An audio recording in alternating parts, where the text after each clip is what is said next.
Hey guys, today on People Now, the global celebrations for the new royal baby and all the newest details from our royal expert. We've got all the looks that sizzled and slayed at the pink carpet at the Met Gala. Plus, the A-list couple debut at the Met we can't stop talking about. Amy Schumer welcomes her son with an Instagram debut. I have these weird OCD things. It's connected to shame, I think. Craig Ferguson reveals one of his wild superstitions and more in his new book. And the hilarious Chris Kattan is getting all serious and telling all the real stories about his days on SNL. Then his book as well. We'll talk about that live today on People Now.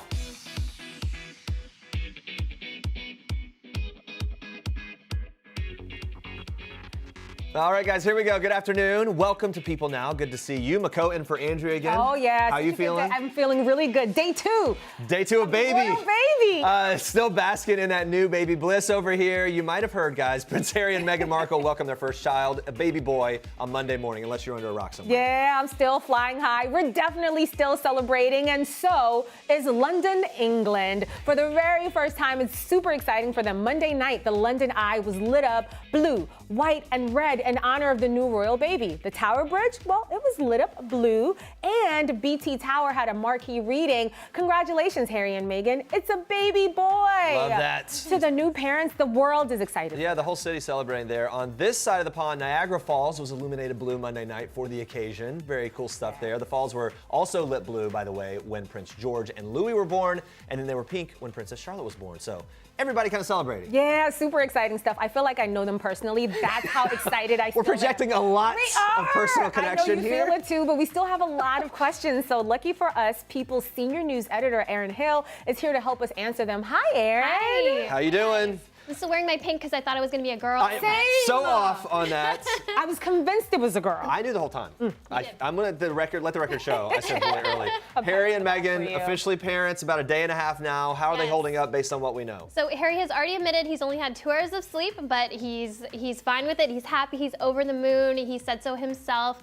Seeing him come out yesterday, we've never seen him like this before. Lit up from the inside. Just so proud of Meghan. Excited to be a dad. That was such an honest moment yesterday. I love that you right? said that. You said that we've never seen him like that because I honestly said I wanted to watch that video 11 times. Because he was so excited. Do you think we're going to see a different side of Harry? I think we're going to see a more relaxed and just joyful. The two of them together, I think, will be really amazing to see just how they are now that they're parents and they share this bond together. Yeah. Obviously, what they went through yesterday is really something special. So, yeah, very exciting stuff. So we have to talk about something that is sort of a personal point of pride for me. This baby is making history. This is the first biracial grandchild of the Queen. Great-grandchild. Great-grandchild, excuse me. No, but any child, but yeah. Yeah, so what impact will that have on Harry and Meghan, how they raise their son? This is huge. First biracial, first American in the royal family. This is, Harry and Meghan have spoken openly about inclusivity and love, and that's how they're going to raise their baby. And it just really, sheds a light on this for the royal family. It really takes it into this modern age. And for the first time, there are people all over the world who can feel represented by the royal family. I was telling Jeremy earlier that I can't wait to see the baby's hair. Between Harry's red hair and Meghan's natural textures of curl, that combination of like this hair plus red. It's honestly hard to predict how the baby's going to look, right? I know. In that particular way, and we can't wait for that first picture. By the way, we're still waiting. We're getting it tomorrow. Right? Tomorrow, yes. So we'll be waiting for that. Okay, so the biracial element is obviously very important and sets a new precedent for things. You've been covering this at length. You've covered other huge events. How else is this one different? This is just, there's something about this one that is just so magnified because she is American, because she is feminist, because she's just so outspoken. The two of them are so relatable. I think we look at them and we either see ourselves in them or somebody we know.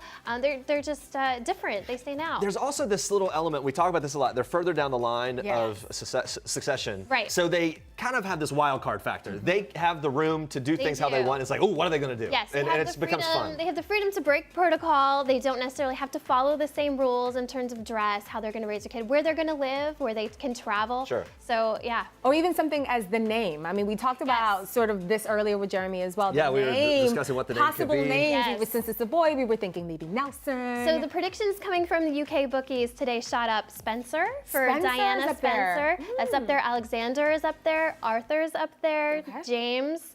we'll see. And then weren't they saying there's going to be maybe a nod to the U.S. in there? So there's kind of this name that might sort of merge. I think we'll see a hybrid. I mean, that's what we've seen throughout the relationship. With their wedding, they had American tie-ins. They had a lot of African-American ties in there. We'll so see. yeah. It'll be interesting to see. Very interesting. So I can't imagine this, but from what I understand, Harry's actually heading out in a few days, leaving this precious baby. Is that true, Erin? So far, it's true. It's still on. But what is important to note, it's an hour flight. Okay. He can do this in a few hours. He can go. He can launch the Invictus game, 1 year countdown to the Invictus Games in the Netherlands, and be back within a few hours. So, Meghan has her mom, Doria, of course, at Frogmore to help her. There's a lot that mom can only do right now. So, Harry can do his duty and be back before So only dinner. an hour away, FaceTime, Skype, you can still connect. It's the life. There are things to be done, and it's not an overnight trip. He can be back. Yeah. That'll be good. And she's well taken care of back at home, I'm sure. All right. There was a sweet moment yesterday. Princess Diana's brother, Earl Spencer, excited to have another Torian in the family. Torian? Is that how I say it? Torian. Yeah. I'm not really Good big job. on No, you nailed it. on the. But anyway, we don't know his name yet. We don't know how he looks. We don't know all that. But maybe we have some insight into his future personality. Yes. Perhaps, so if we follow these if things. we follow the horoscope, and Princess Diana was a believer in that, and her royal astrologer, Penny Thornton, kind of shed some light on that for us on what it means that this baby was born a Taurus, and confident is one of the traits, grounded, cheerful. We did get some insight into the star signs and who he's compatible with, more compatible star-wise with Harry than Meghan. Just that mischievous spirit, I think, is in there. Something about the Capricorn moon, and so we're getting glimpses into the a little bit personality of the already. Wow. So was it just trying to put this baby in a box before he can even speak? Let him cut his own path and do his thing. Here's the most annoying question that anyone will ask at this point. But royal watchers are always very anxious to see what comes next, and what size family Harry and Meghan could have. Yes. And how quickly we could possibly think about another baby for them, what do we think? We can actually speak to that. Yeah. We spoke to a friend of Meghan's who did tell us that they definitely want more. Meghan has talked about having one more. The more the merrier. Yes. A nice family of 4 with them, or maybe twins, family of 5, whatever. Round it out. But we're excited. Glad that you're surviving all this. I know this has been a wild whirlwind for you. This is our Super Bowl. Yeah. It really is. And so you'll be working on, there's the big issue, there's going to be a double issue of People and all this stuff, lots of coverage. Yep, when we see the baby tomorrow, a whole lot of more news to come about.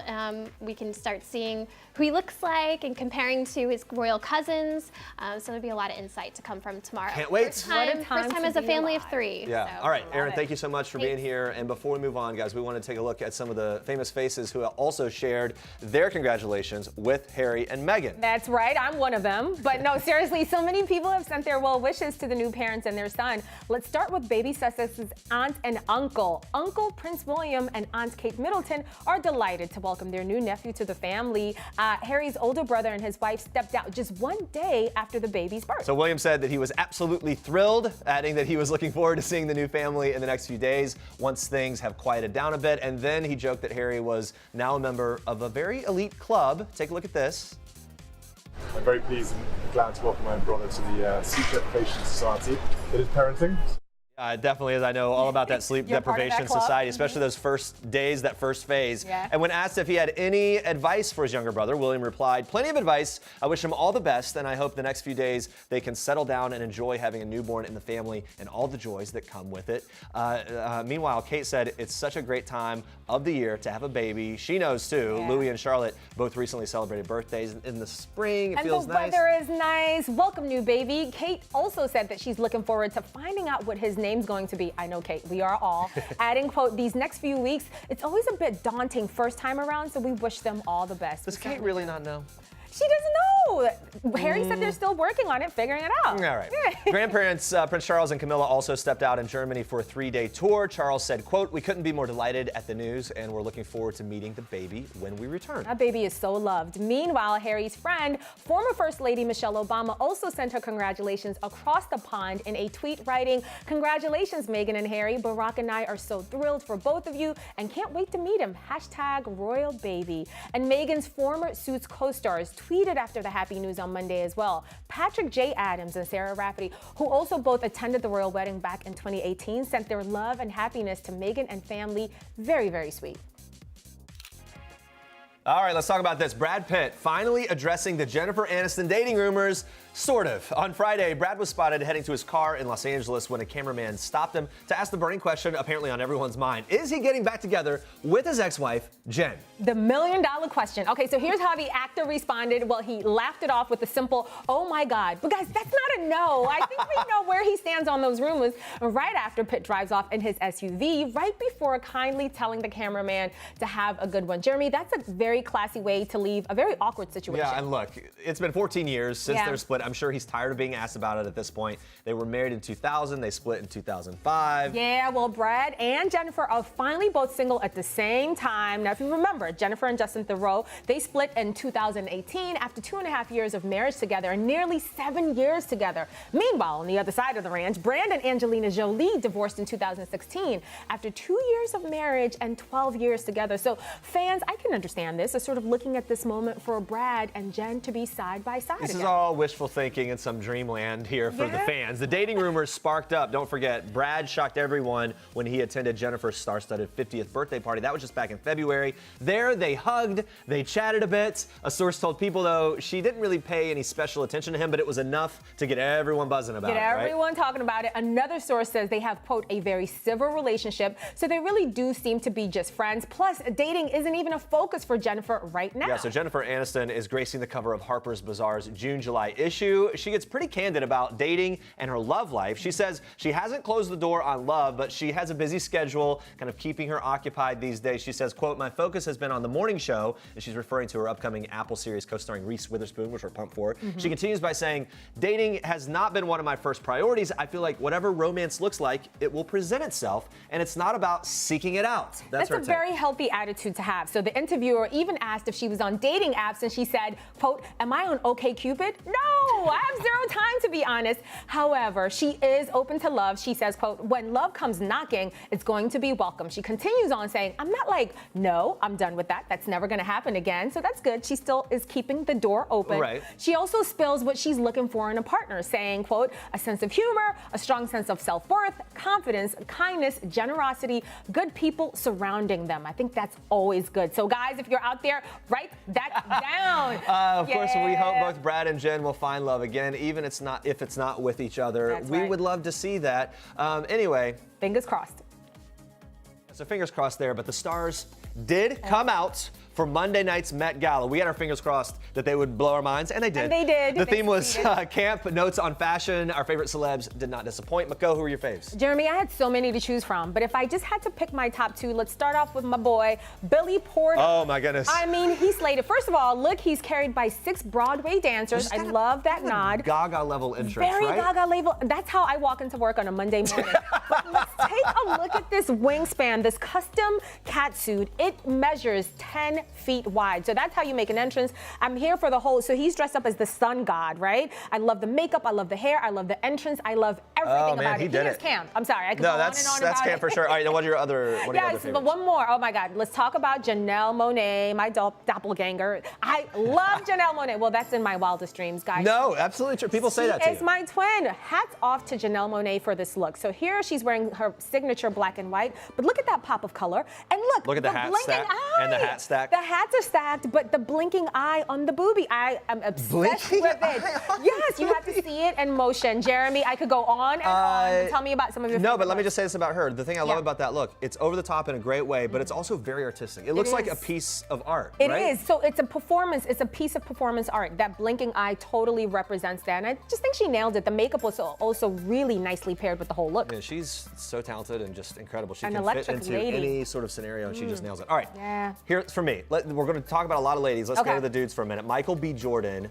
It's not super flashy, but look at the texture, the design on that. As someone who wears tuxes every now and then, I realize how hard it is to get like a great classy look that also has some flair. I thought that was cool, and I love how long the jacket is, kind of down the back. I know it's not the most crazy, like out of this world thing. I just think it's a solid look, and he's just incredible. I mean, like I'm it. listening to everything that you're saying about the outfit. It's nice. It's good. That face.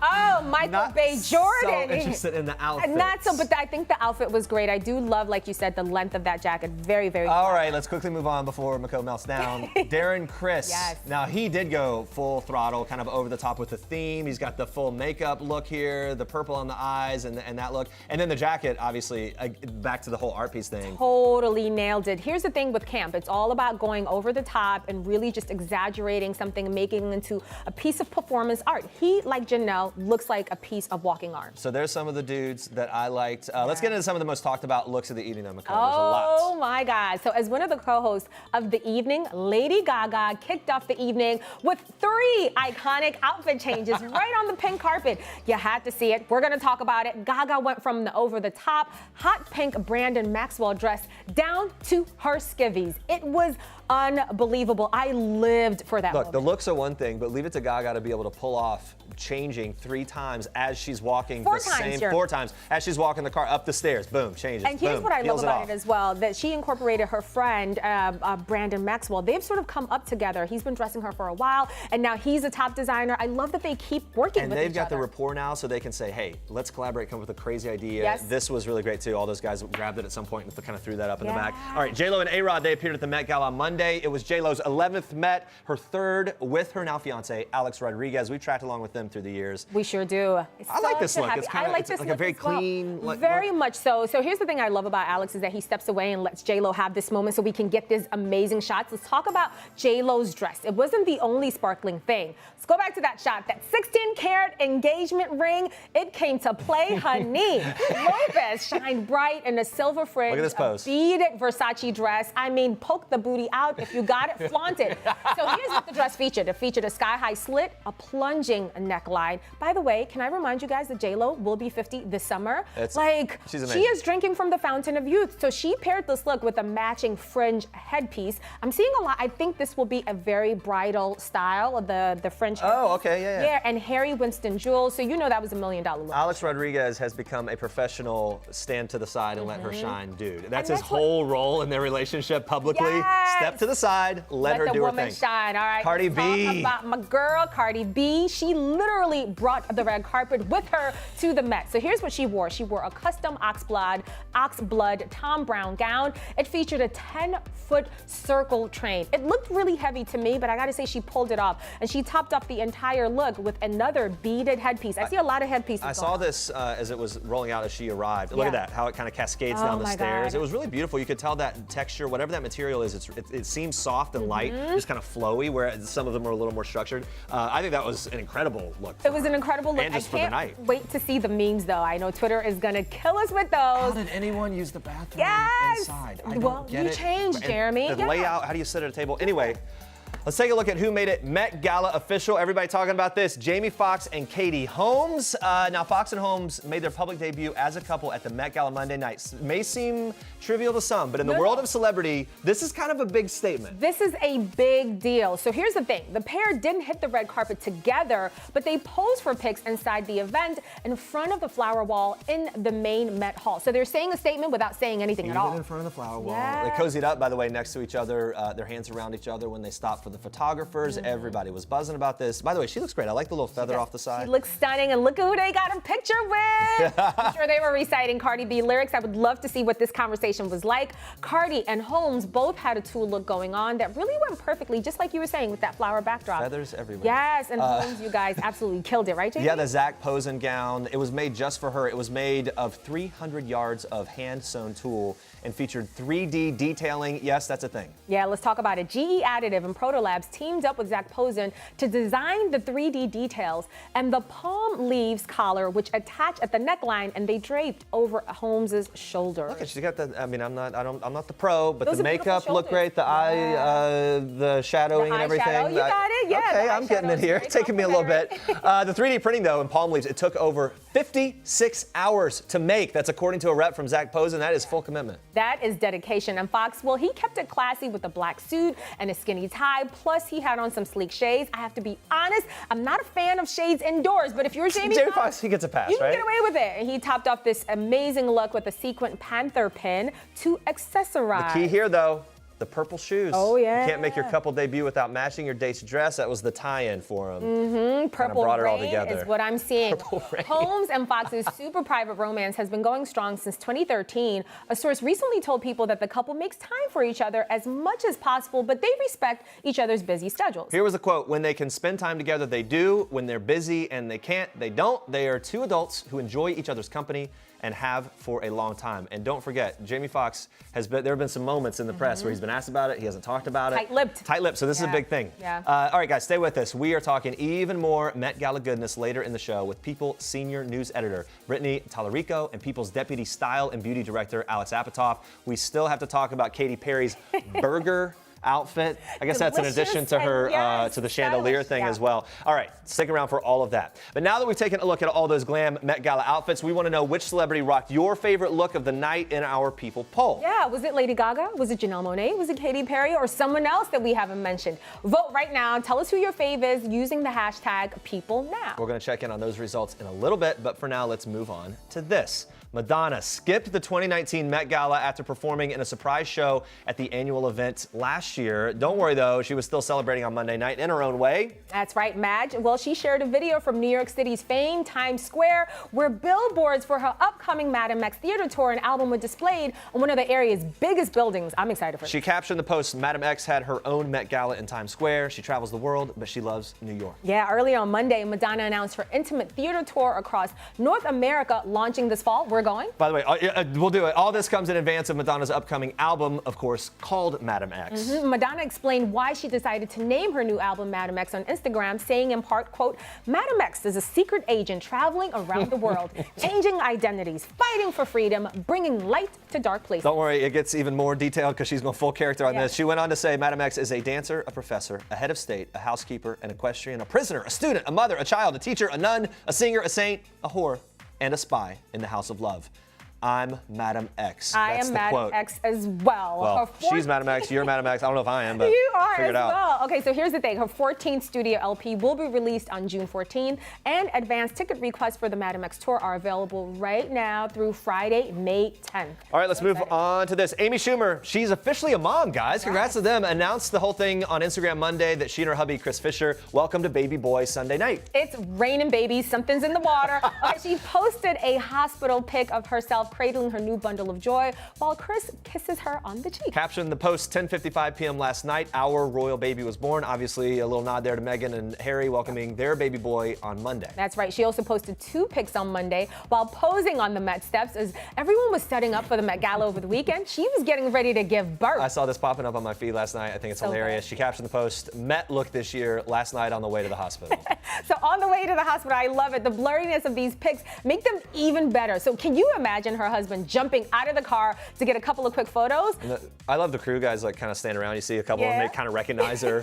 They're like, what's going on? So Amy announced that she and Chris were expecting a baby back in October. On Saturday, just one day before giving birth, she revealed on Instagram that the baby would be a boy. Our congratulations, of course, again, go out to them. We're waiting on a name from them too. Them and the Royals, they're holding out. Is she gonna wait till like the day after Meghan to reveal her baby's names? We'll find out. Absolutely. Okay, so moving on to this. Dilly Dilly Bud Light is partnering up with GLAAD, Gay and Lesbian Alliance Against Defamation, to launch its first ever rainbow bottle this June to celebrate World Pride. So they made their official debut at the 30th Annual GLAAD Awards in New York, but these bottles will be available in bars nationwide from May 27th to June 30th, and for every case sold, Bud Light will donate $1 to GLAAD, all the way up to $150,000. That's such a great initiative. GLAAD announced the arrival of the new bottles on May 4th, alongside a picture captioned in part, quote, "The best beers are those served with pride." The two brands have partnered together for 20 years, and a spokesperson for the beer company opened up about the rainbow bottles in a news statement. They said, quote,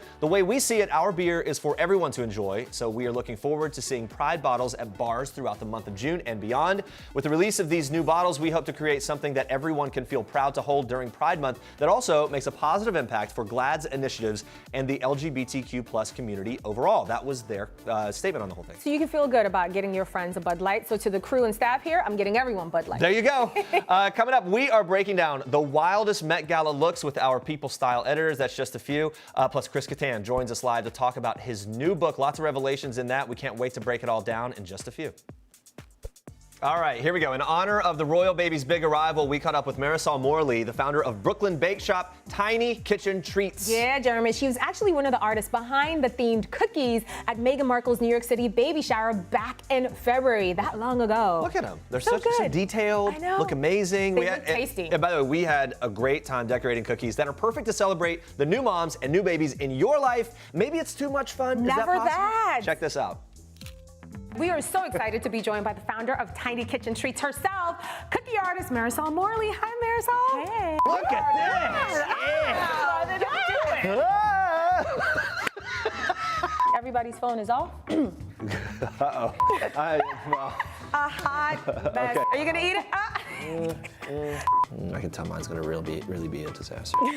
All right, guys, we're gonna grab our star tip bag. This is the big one. This is going to make it look like the cookie actually is a soft serve ice cream cone. This is royal icing. It tastes amazing. And isn't it good? Yeah. It's egg whites, powdered sugar, and we use almond and vanilla extract. Okay, so you literally take it and dip it, the tip of this thing, right down in there. Yeah. Okay, and you were telling me beforehand, it's because this icing isn't as watery as some of the others, so you really need to get it in the groove. Exactly. It's a thicker icing, and it's if you try to pour your your sprinkles right on top, they kind of just fall right off, yeah. Exactly. Yeah. So this makes it so they stay on. Oh, that's really great. Can I do a double sprinkle? Mary. I'm just gonna Yeah. add a little bit of this Oh, yours here. is just at the top. I went You went heavy, You can which go is fine. sprinkle I mean, heavy. no such thing as too much. Some people like their whole vanilla ice cream cone like rolled in sprinkles. That's right, that's what I got here. Yeah, there's no Okay. wrong way to sprinkle your cookie. We're going on now to, this is a little bibs, right? Or a little shirt. Little onesie. Little onesie, excuse me. I know, Sorry. your kids are adults They're now. grown up. Yeah, they're out of the onesies. We're gonna outline the cookie. Okay, start with a little, How just as a cute is border. that? I'm just watching and Yes. all. Okay, let me get busy. Here we Do go. a little border. There we go. Kind of the border keeps it from Round. going everywhere. And now Just we're fill it going to in. fill it. Ooh.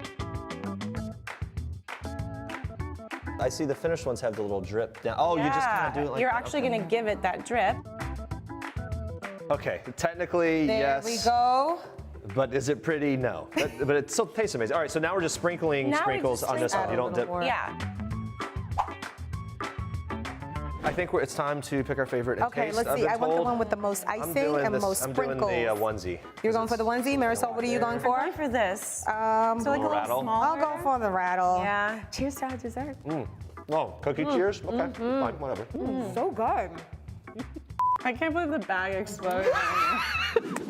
There were lots of mishaps there. It's so fun. Let's talk about this. Monday night's Met Gala theme was Camp Notes on Fashion. We're going to keep rolling with this theme today in our show. The celebs went all out. Here to recap some of the most talked about moments are People's senior news editor, Brittany Tallarico, and People's deputy style and beauty director, Alex Apatow. Thank you for being here.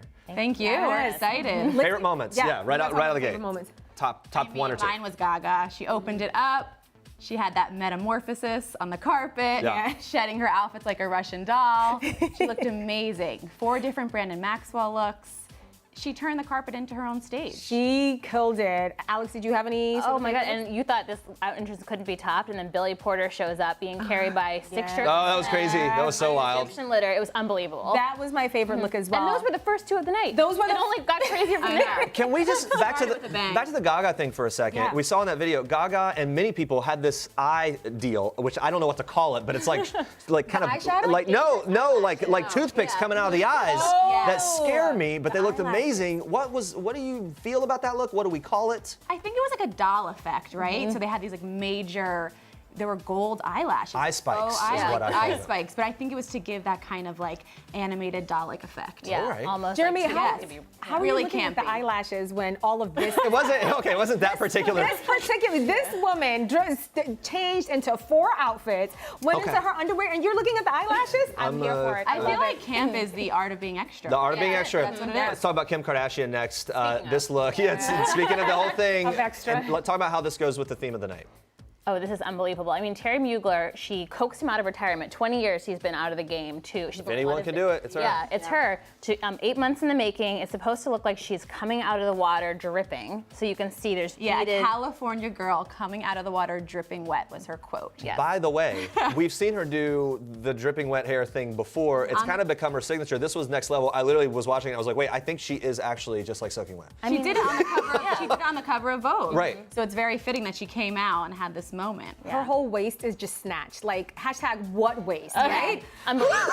There's a lot of hard work and some special magic going into that. Some special magic. Yeah, her trainer came out and defended how hard she's been working in her body and how she like gets up every morning. Yeah.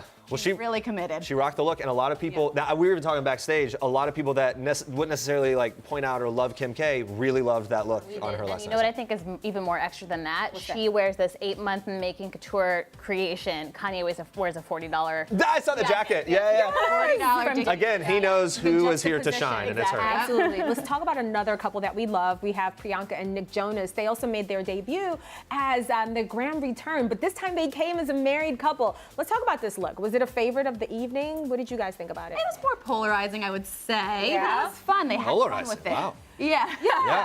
Alex, what were you thinking about it? The sparks flew for them on the Met Gala when they went a couple years ago with Ralph Lauren. So you knew when they came back they weren't going to do it halfway. You know, Their they love were story really going to started go. there, Yeah. so they wanted to have a big moment. And I love they both wore Dior, and I think they both look. Honestly, they both look stunning. Here's a previous year. It's one of those things where they just had this huge wedding, which was like style and fashion over the top. It's almost like Weddings, hard for them to top themselves here. Weddings, exactly right. All right, Katy Perry's outfit. It was lit, and the pun is intended.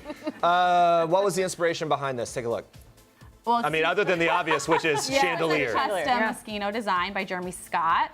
It kind of sparked a lot of Beauty and the Beast memes to Lumiere. Which I appreciate. Yeah, but she had fun. She said An ode to Lumiere. Yeah, she lit the carpet through her heart. The heart was what lit that ensemble. My favorite thing about Katy Perry, though, is like not content. Like most people, they change into the after party something more comfortable they can dance in. She puts on a custom Moschino cheeseburger. So let me get more About uncomfortable. that, because she actually did change. She had an outfit change. So she went from Here we go. this, and then she changed into a burger. What is going on here? How do you function in that?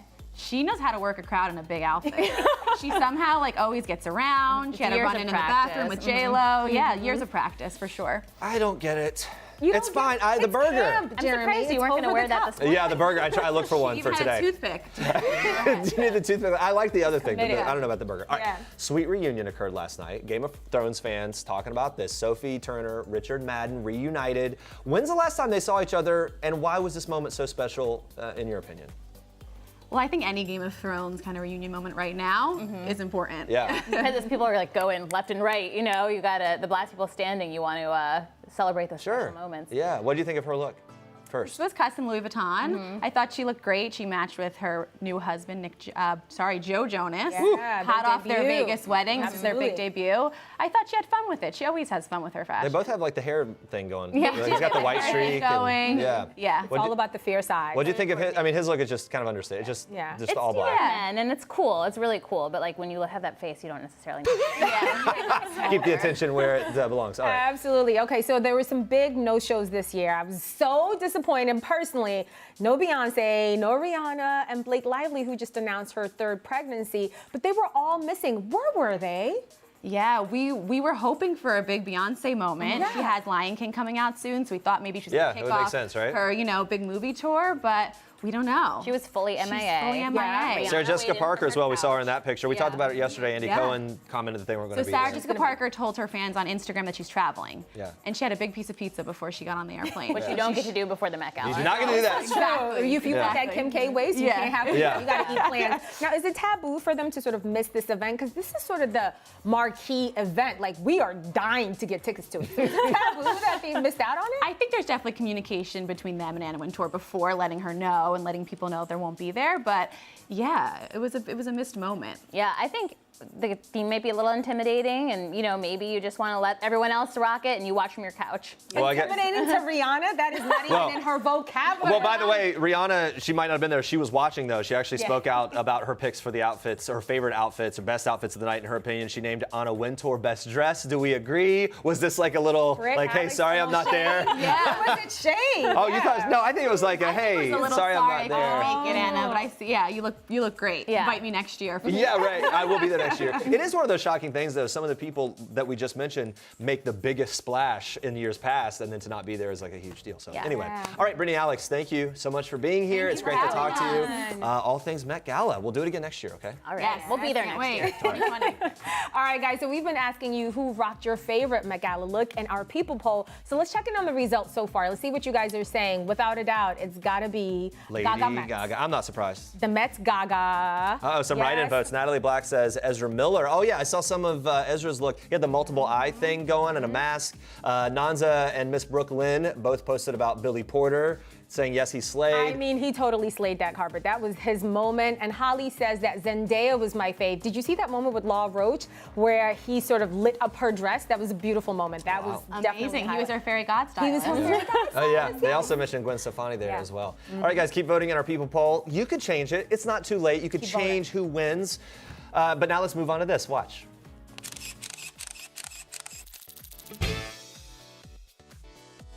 Well, it would be hard to pick out the most soul-crushing and depressing moment of late night. So many to pick from. I think it was probably sometime in the first few years when the monologue, before I got the monologue to a place where I wanted to do it. When I started doing it, I used to they would set up cue cards to the side of the camera, and I would have to read them off. And they weren't even jokes that I wrote; they were given to me, and I would go like, "Hey, what about those playoffs, everybody?" And the audience would be like, "Oh, you've never seen a playoff? You don't even know what a playoff is." And I didn't, and but I kind of got rid of that. But early on, it was very difficult. How about your fondest memory, or one of them, on the show? Oh, anything involving Betty White, because Betty is such a lovely person. Or Henry Winkler. He's the nicest person in show business. Yeah. I mean, it's 50 years since he played the Fonz, something like that. People still say to him, "Hey, Fonzie," and he always goes, "Hey." Still does it. To everybody. That's not me. Absolutely right. Love that we have something in common with Craig Ferguson. Our love for Henry Winkler, who is indeed the nicest person in Hollywood. Now, Ferguson has a new book out. It's called Riding the Elephant, a memoir of altercations, humiliations, hallucinations, and observations. It's a mouthful. Craig let Andrea and I in on some inside quirks that he has, superstitions, if you will, including his rules on intimacy. Watch and listen. Intimate in the same room as like a phone or a watch? No, I wouldn't be self-intimate in a room. That's an important distinction. Well, what's the phone have to do? Well, I can see the watch. It's an OCD thing. I have these weird OCD things. It's connected to shame, I think. Like if you're sexually involved with yourself in a room with a telephone, that's shameful, and you will be punished by getting bad news on the telephone. Is that right? I invented that. Absolutely hilarious. Okay, goodness. so in addition to making us laugh uncontrollably, Ferguson also got real about a long-running theme in his book, sobriety. Now, 27 years sober, Ferguson says that he didn't have one singular rock-bottom moment, but in retrospect, there were many that probably led to his sobriety, and he has some advice for anyone struggling with substance abuse issues. Here, you guys, take a look. There were many points along the way where I could have gotten off that awful train, and I didn't. And I think if I would impart any message to drinking alcoholics now, who perhaps, because I know this show is very popular with drinking alcoholics, if you want to stop, you can stop now. You don't have to wait for it to get worse. Sort of like you don't have to hold for your rock bottom When's moment. my big moment coming? Right. It's here. If you're worried about your drinking, there's probably a reason. Yeah. Really honest advice there. I like that. While Riding the Elephant features the humor and hilarious anecdotes that you would expect from a veteran comedian, it also offers insight into how Ferguson's life perspective has evolved over the years. He didn't want to spoil the full story in his book, but he did tell us about a lesson that he learned when he met beloved Princess Diana when hosting a charity event. He'll leave us with this. Watch. She did teach me something which was very important, just by the mere fact that I liked her. And I think she liked me too, was that it got rid of a lot of prejudice from me. Because I'm from a working class, blue collar background. Diana Spencer was from the opposite end of that in the British social structure. And she was kind of the first person I met, maybe the only person I've ever met from that world, who was very pleasant and nice and likable. And I'd always been taught that these people were the enemy. So it made things, it messed with some preconceived notions, which I like when that happens to me. Guys, let's talk about this. Chris Kattan is a hilarious actor, stand-up comedian, Saturday Night Live legend, and his new book, Baby Don't Hurt Me, is out now. Chris Kattan is here live. Thank you for being here, sir. It is a pleasure to meet you. Thank you. Thank you for having me. Welcome, yeah. And congratulations on the book. Here it is. Yes, I was here it telling is. you before this, it's such a page-turner, and truly, it's one of those things where, as I also said, I can hear you saying it, and there is an audio version. We can literally hear you there's saying an it. audible book. But you write it in a way that just finds the comedy in some very serious and heartfelt stories as well. Let's talk about this, though. Sure. From childhood, your career and everything, but let's talk about your father, who had a profound impact on you. Kip King is his name, a comedy legend. That's right. There he is. Where you There got he that is. photo? You know, the original groundling improv actor. Yeah. What is something that he taught you most about comedy that you still hold on to? Well, he really made me appreciate the old classics, you know, and how like so much. There's so many things in comedy now that have been done already that we don't even notice. Like if you go look back at the classics like Charlie Chaplin and Buster Keaton or the Marx Brothers or the Road Pictures or any of these, you know, these great comedies, a lot of the stuff that they do now has been done already, you know, and it's just amazing how much we go back to that too. It works so well back then, and he really taught me a lot about the history of comedy, you know. It's incredible. It's a great legacy. Absolutely. Speaking of powerful moments in the book, you share that you and Will Ferrell tried out for SNL together, True. and that he gets cast, but you don't, unfortunately. That was a devastating moment for you, wasn't it? Yes. Yeah. How did you feel when you got the call to fly out to New York? Oh, I see what you're saying. It was, well, I was kind of like, you know, what happened is that I didn't go, I was out of town, and Lorne Michaels came to the Groundlings to spot us, you know, to see how us work together, and I happened to be out of town. So he hired Sherry and Will, and he didn't hire me. But then he hired me, you know, like maybe a few months later, 6 weeks before the end of the season. So I was hired between mid-season and the end of the season. So that's when I was hired. Yeah, and one of those things, as we read through the book, we hear you being very honest about the feelings that you had, the ups, the downs of the career and everything else. Once you got to New York, you and Will Ferrell, you have this great bond, of course. It wasn't long before Roxbury becomes this big thing. Correct. Ends up being, obviously, we now know, developed for a film and all that. But how did you initially come up with that idea? What's tell a little bit of that story. Well, Will and I, we were at a bar, and we saw this guy, you know, not facing us. He was facing bartender, and he was kind of moving his head slightly to that way, you know. Just in it. Then he turned around and he went, you know, turned around and faced all the girls if he wanted to dance, and they were like, "You want to dance? You do? You don't? You want? Okay, never mind." And then he just went back to drinking and then moving Like never around. happened. Yeah. Just scouring the crowd. And, you know, like it wasn't that intentional, but it was. And then it's all born from there. It's all just born like from that. there, yeah. That's Funny great. how all those But the guys guy are always in the club. He was a tragic figure, Yeah. but you had you couldn't help but love him. And the fact that like this is the strategy that's going to work. This is what I'm committed to. Yeah. Absolutely. Yeah, Okay. exactly. So let's talk about Mr. Peepers here. I Okay. believe we have a clip from your archive. These Okay. are the early days of Mr. Peepers. Oh, yeah. There we go. here it Way is. back, right? So good. What was the hardest part about bringing Mr. Peepers to SNL? Well, this was at the Groundlings back in Los Angeles, the improv comedy troupe, and there's Will at the desk and actor Roy Jenkins, and we were. What was fun about doing it here was that we had a live audience, Yeah. you know, but a small live audience. It was a little theater. And how old are you here while this is happening? Oh, about 15. No. I'm about, I think about 20, probably my early 20s. Okay. And what happened was, what I did was I jumped into the audience and I would, you know, dry hump people's faces and As you do. fun activities like that.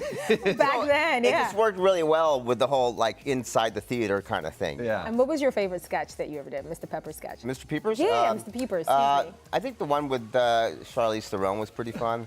She really got, well, there's Cameron Diaz, but she really went nuts on that one, the Charlize Theron. She really went, well, no, you know what? I'm sorry. The one with Katie Holmes is probably my favorite. Yeah. Yeah. Well, you know, it was all contingent on, man, if they would really own it with you, Yeah. it would just go through the roof, and they did. Yeah, it was really funny because they were like you know, the beast was unleashed when it came to the, you know, the co-host. Like The Rock did it, and he was just like, he had a great time. It was a lot of fun. It was a lot of fun. You also mentioned in the book that you, after doing a single sketch with Ariana Grande, you gained a massive amount of followers. I Something did. in the area of 25,000 Twitter followers. Right, so I'm waiting for the next moment I see Like, just get a picture with Another her, my Ari gosh. moment. Did you have a moment with Ariana, either backstage? I or did, yeah. in We sitting bonded, and she's so down to earth and so mature, and you know, she was really surprised me. She's really put together. Yeah. A very cool girl. You top of the playlist still doing it, What, working out to my- Ariana. What my list? Yeah. My playlist? Yeah, I like Thank You Next. There you go. Why are you pointing at me because I know the song? No, I know you know. Yeah. Let's switch gears a bit. Let's talk about this. You've been in the news the past few days. Some claims that you made in the book about suffering a severe neck injury while doing the sketch, MSNBC Investigates sketch on SNL. Breaking your neck to some degree was the claim that you made there. Why was it important for you to be open about this injury at this point, after not really sharing it for so long? It was just, it's been, I was embarrassed about it for so long, for so many years.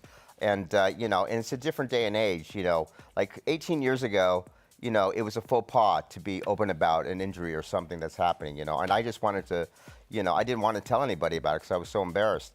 And, today it's different, like we'll have like performer Pete Davidson be so open about his, his sickness, and and the show really sympathizes with that now. But back then it wouldn't work. You didn't want to be a liability.